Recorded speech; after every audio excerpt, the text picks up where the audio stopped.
Esta es una presentación de libros. Durante mi viaje a Ingolstadt, que fue largo y fatigoso.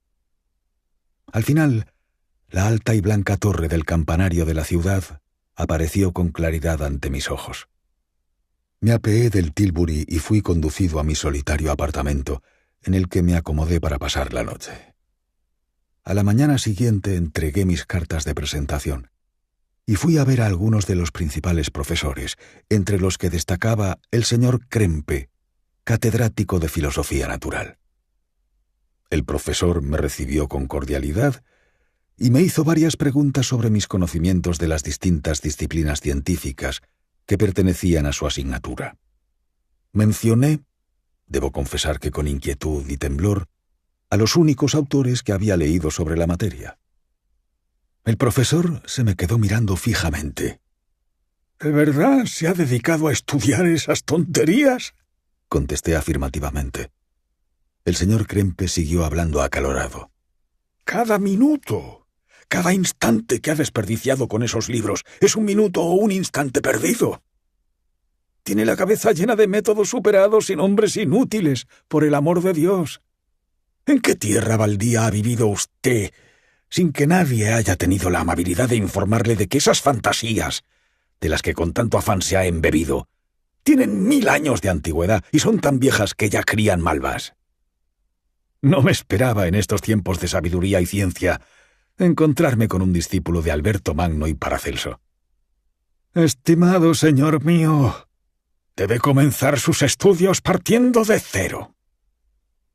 Tras su discurso, el catedrático escribió una lista de varios libros que versaban sobre filosofía natural y que quería que yo adquiriera, y se despidió de mí después de mencionar que a principios de la semana siguiente tenía el propósito de iniciar un curso de conferencias sobre filosofía natural y sus aspectos más generales, y que el señor Waldman, uno de sus colegas, disertaría sobre química los días que él faltara. Regresé a casa, no del todo decepcionado, porque ya hacía tiempo que consideraba inútiles a aquellos autores que el catedrático había condenado con tanto ardor. Sin embargo, no me apetecía estudiar los libros que compré siguiendo sus indicaciones. El señor Krempe era un hombrecillo achaparrado, con una voz ronca y un semblante repulsivo, cualidades que, como es lógico, no me predispusieron a favor de su doctrina. Por otro lado, las tesis de la filosofía natural moderna me inspiraban un profundo desprecio.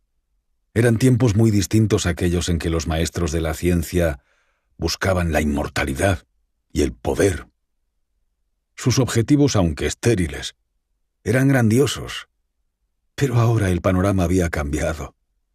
La ambición del investigador parecía limitarse a aniquilar aquellas expectativas en que se había basado fundamentalmente mi interés por la ciencia. Se me exigía que cambiara unos sueños de infinita grandeza por unas realidades de insignificante valor. Tales fueron mis pensamientos durante los 2 o 3 primeros días que pasé casi en soledad. Sin embargo, a principios de la semana siguiente, pensé en lo que el señor Krempe me había comentado de las clases. Y pese a que no me apetecía ir a escuchar a ese tipejo engreído soltando frases desde su púlpito, recordé lo que había dicho del señor Waldman, a quien todavía no conocía porque había estado fuera de la ciudad. Movido por la curiosidad, y también porque no tenía nada mejor que hacer, me dirigí hacia el aula, a donde el señor Waldman entraría poco después. Ese profesor era muy diferente de su colega. Aparentaba unos 50 años y su aspecto transmitía una gran bondad. Tenía algunas canas en las sienes, aunque en la nuca conservaba el cabello negro. Era de corta estatura, pero se mantenía muy erguido, y su voz poseía una dulzura inigualable. Inició su conferencia con una recapitulación de la historia de la química y de los diversos éxitos que habían conseguido diversos hombres de ciencia, pronunciando con fervor los nombres de los descubridores más célebres. A continuación, realizó un somero repaso al estado actual de la ciencia y explicó muchos términos elementales. Finalmente, tras llevar a cabo algunos experimentos preparatorios, concluyó con un panegírico de la química moderna en unos términos que nunca olvidaré. Los antiguos maestros de esta ciencia prometieron cosas imposibles y nada consiguieron. Los maestros de la modernidad prometen muy poco. Saben que no podemos transmutar los metales y que el elixir de la vida es una quimera. Sin embargo, estos filósofos, cuyas manos parecen destinadas a hurgar en la inmundicia y sus ojos a entregarse al microscopio o al crisol, han obrado milagros. Penetran en las partes más recónditas de la naturaleza y demuestran cómo funcionan sus mecanismos secretos. Han ascendido a los cielos, han descubierto cómo circula la sangre y la naturaleza del aire que respiramos. Han adquirido nuevos y casi ilimitados poderes. Saben gobernar los truenos del firmamento, reproducir un terremoto e incluso burlar al mundo invisible con sus propias sombras. Salí tan satisfecho por la conferencia y por la buena impresión que me había causado el profesor, que fui a visitarle esa misma noche. Sus modales en la intimidad resultaron ser incluso más dulces y atractivos que en público. Su porte digno al impartir la clase había sido un tanto embarado. En cambio, en su casa hizo alarde de una gran cordialidad y simpatía. El señor Waldman escuchó atento el breve relato que le hice de mis estudios y sonrió ante la mención de los nombres de Cornelio, Agripa y Paracelso, aunque sin el desprecio que el señor Krempe había mostrado. Me dijo: los filósofos modernos deben al celo infatigable de esos hombres la base de sus conocimientos. Nos legaron una tarea mucho más sencilla: dar nuevos nombres, organizar y clasificar de forma conexa unos datos que, en buena medida, ellos sacaron a la luz. El trabajo de esos genios, aunque siguieran caminos erróneos, contribuyó, en última instancia, al decidido avance de la humanidad. Escuché sus aseveraciones, que el científico realizó sin ninguna clase de presunción o amaneramiento. Y luego añadí que su conferencia había terminado con mis prejuicios contra los químicos modernos. Aproveché entonces la ocasión para pedirle consejo sobre los libros que debía comprar. «Estoy contento de haber ganado un discípulo», dijo el señor Waldman. «Y si su tenacidad en el trabajo se equipara a su capacidad, no pongo en duda su triunfo. La química es la rama de la filosofía natural donde mayores logros se han obtenido y se obtendrán. Por esa razón me he dedicado a su estudio, aunque sin descuidar el resto de las disciplinas científicas. Resultaría ciertamente patético el químico que tan solo se limitara a esa parcela del saber humano. Si lo que desea usted es convertirse en un auténtico científico y no solo en un experimentador insignificante, le aconsejo que se dedique a todas las disciplinas de la filosofía natural, incluidas las matemáticas». Me condujo a su laboratorio y allí me explicó el funcionamiento de diversas máquinas.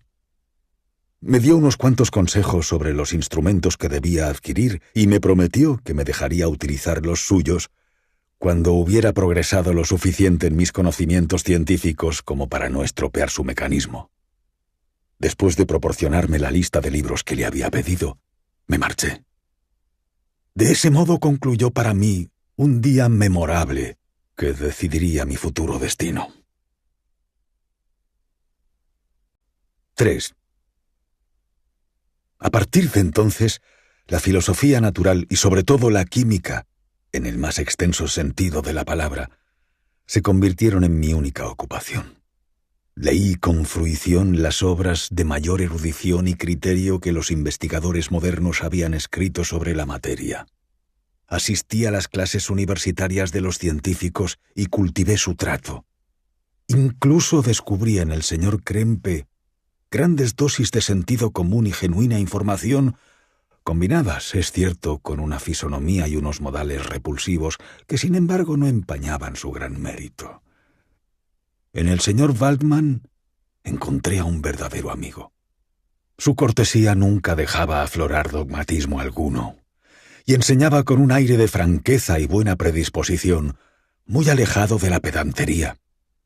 Quizá el carácter afable de ese hombre influyó más en mi decisión de dedicarme a la disciplina de la filosofía natural que él impartía que un amor intrínseco por esa ciencia en particular.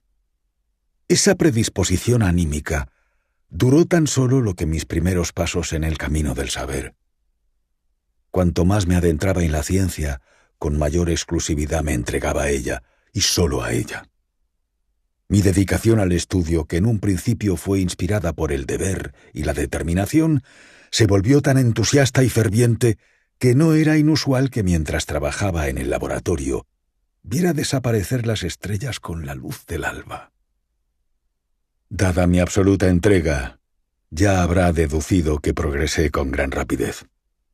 Mi pasión causaba asombro entre los estudiantes y mis aptitudes admiración entre el profesorado. El catedrático Krempe siempre me preguntaba, con una sonrisa ladina, cómo me iba con Cornelio Agripa, mientras que el señor Waldman manifestaba su más sincero entusiasmo ante mis progresos. Pasé 2 años sin ir a Ginebra, dedicándome en cuerpo y alma a la investigación de ciertos hallazgos que esperaba lograr. Tan solo aquellos que han vivido la experiencia son capaces de imaginar los atractivos que ofrece la ciencia. En las demás disciplinas nos limitamos a llegar a donde otros ya han llegado antes, y después no hay más. La investigación científica, sin embargo, ofrece abundante material para alentar nuevos descubrimientos e increíbles maravillas. Una mente de inteligencia moderada que se dedique por completo al estudio de una sola disciplina alcanzará, sin lugar a dudas, una gran maestría en ese determinado estudio. Y en mi caso, que no cesaba de consagrarme a un único objeto de investigación que me absorbía por completo, aprendí con tanta rapidez que al cabo de 2 años logré perfeccionar ciertos instrumentos químicos. Hallazgo que me procuró la estima y la admiración del círculo universitario. En esa época, la teoría y la práctica de la filosofía natural que impartían los profesores en Ingolstadt me resultaban tan conocidas que mi estancia en la universidad ya no me deparaba la posibilidad de perfeccionar mis conocimientos. Estaba empezando a considerar si debía regresar junto a mis seres queridos, a mi pueblo natal, cuando un incidente prolongó mi estancia. Uno de los fenómenos que había atraído mi atención en particular era la estructura del cuerpo humano y, por supuesto, la de cualquier animal vivo. Me preguntaba a menudo sobre el origen de la vida. Era una cuestión muy atrevida y que siempre se había considerado de misteriosa respuesta. Yo me preguntaba, sin embargo, cuántas cosas no habríamos llegado a conocer si la cobardía o la negligencia no hubieran limitado nuestras investigaciones. Empecé a darle vueltas a la idea y decidí que a partir de entonces me dedicaría en especial a aquellas disciplinas de la filosofía natural relacionadas con la fisiología. Si no me hubiera animado un entusiasmo casi sobrenatural, mi dedicación al estudio me habría causado una desazón casi intolerable. Para analizar las causas de la vida, primero tenemos que recurrir a la muerte. Cuando me hube familiarizado con la anatomía, vi que esa ciencia me resultaba insuficiente. Tenía que observar la decadencia y la corrupción naturales del cuerpo humano.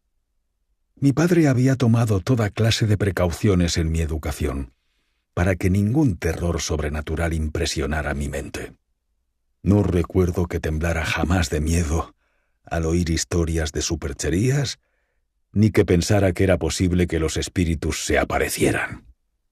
La oscuridad no hacía mella en mi fantasía, y para mí un cementerio era meramente el lugar a donde llevaban los cuerpos que habían sido privados de la vida y que habían pasado de ser el santuario de la belleza y la salud a convertirse en pasto de los gusanos. A partir de entonces, decidí dedicarme a analizar la causa y el progreso de tal decadencia, y me obligué a trabajar de sol a sol en panteones y osarios.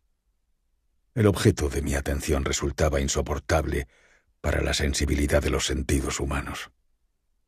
Vi la degradación y la destrucción de la delicada forma humana. Presencié cómo la corrupción de la muerte vencía al tenor floreciente de la vida. Advertí cómo el gusano heredaba